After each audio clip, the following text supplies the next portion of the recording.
আসসালামু আলাইকুম। কেমন আছেন সবাই? আশা করি ভালো আছেন। আমি আজ আপনাদের সাথে শেয়ার করব কাতলা মাছের মাথা দিয়ে দারুণ লোভনীয় মুগ ডাল রেসিপি।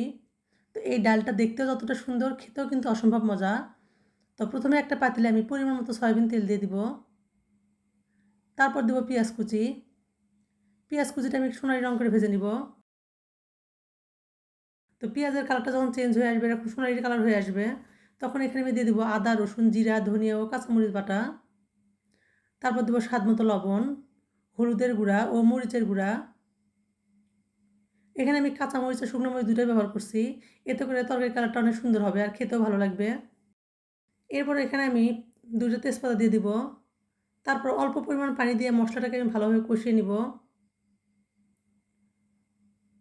তো মশলাটা যখন কষানো হয়ে যাবে আর এরকম তেল উপরে উঠে আসবে, তখন এখানে আমি দিয়ে দিব কাতলা মাছের মাথা ও ঠোঁটা কাটা যেগুলো থাকে, এগুলো দিয়ে মাছের সঙ্গে আমি মশলাটা ভালোভাবে কষিয়ে নিব। কিছুক্ষণ কষিয়ে নেওয়ার পর মাছটা এভাবে নাড়াচাড়া করে এখানে আমি দিয়ে দেবো মুগ ডাল। এখানে আমি ১.৫ কাপ পরিমাণ মুগ ডাল আগে থেকে শুকনো খোলায় ভেজে পরিষ্কার করে ধুয়ে নিয়েছি। এবার মুগ ডালের সঙ্গে মাছের মাথা আমি সুন্দরভাবে কষিয়ে নিব।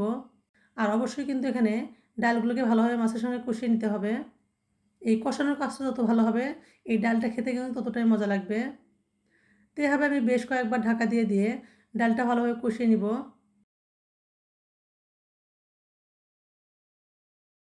তো বেশ খানিকক্ষণ কষিয়ে নেওয়ার পর ডালটা যখন এরকম আধা ভাঙ্গা হয়ে আসবে, তখন এখানে আমি দিয়ে দেবো মাছের মশলা।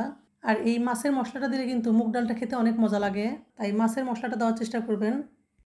তো মাছের মশলাটা দিয়ে আরও কিছুক্ষণ কষিয়ে নিব। তারপর এখানে আমি ঝোলের জন্য দিয়ে দিব গরম পানি। তো আমার কাছে মনে হয় যেকোনো ঝোল রান্নার সময় গরম পানিটা দিলে কিন্তু তরকারিটা খেতে বেশি ভালো লাগে। তো গরম পানি দিয়ে ঢাকনা দিয়ে ঢেকে আমি ভালোভাবে ডালটা রান্না করে নিব।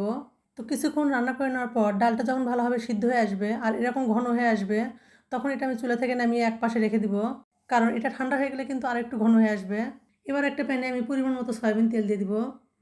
তারপর এখানে দিব আমি পেঁয়াজ ও রসুন কুচি। এবার পেঁয়াজ ও রসুন কুচিগুলোকে আমি সোনালি রং করে ভেজে নিব। তো আপনারা চাইলে কিন্তু এভাবে ডালটা খেতে পারেন, তবে এভাবে বাগার দিলে কিন্তু আরও বেশি মজা লাগে খেতে। তো পেঁয়াজ ও রসুনটা যখন সোনালি রং হয়ে আসবে, তখন এখানে আমি দিয়ে দিব পাঁচফোড়ন। তারপর দেবো শুকনো মরিচের গুঁড়া। এই মরিচের গুঁড়াটা বাগার দেওয়ার সময় দিলে কিন্তু তরকারির কালারটা অনেক সুন্দর হয় আর দেখতেও ভালো লাগে।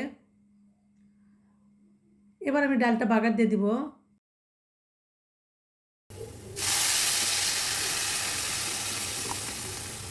এরপর আমি সবশেষে দিয়ে দিব ভাজা জিরার গুঁড়া ও ধনিয়ার পাতা কুচি। তো দেখে হয়তো বুঝতেছেন কতটা সুন্দর ও লোভনীয় হয়েছে। আর এভাবে রান্না করলে কিন্তু খেতে অসম্ভব মজা লাগে। যারা এভাবে রান্না করে খেয়েছেন তারা তো অবশ্যই জানেন, আর যারা খাননি তারা একবার হলেও এভাবে রান্না করে দেখবেন। আশা করি অনেক ভালো লাগবে। আল্লাহ হাফেজ।